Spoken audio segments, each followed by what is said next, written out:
And this presidency could not come at a more critical time for Europe.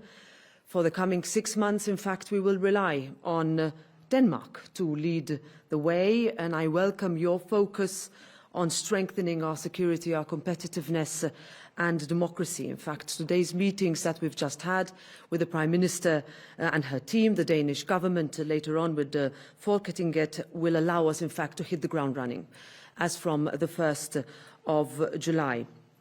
I'm also here to do my bit to help reconnect European decision-making with the people of Denmark, to bring the Parliament closer to the citizens who voted for their Danish members of the European Parliament last June. They are those we represent, and I know that this is very important also for Denmark. In more general terms, in these uncertain times, we need a stronger Europe and we need a safer Europe, just as we need a smarter and a faster one.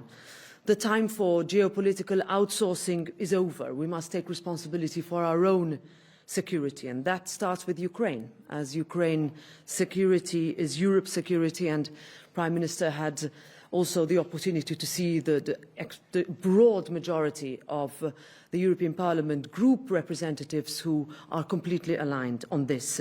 In fact, Denmark has understood this challenge and will be perfectly placed to move Europe forward in our continued support for Ukraine, in strengthening our own capabilities and capacities to protect Europe. Last point, a strong and safe Europe also needs a strong and smart economy to make the investments that we need. And to do this, we must reform. We understood that in the European Parliament. We must simplify by cutting red tape and lowering the administrative burden for companies. We need to unlock capital. We need to make full use of our single market. In short, we need to support innovation.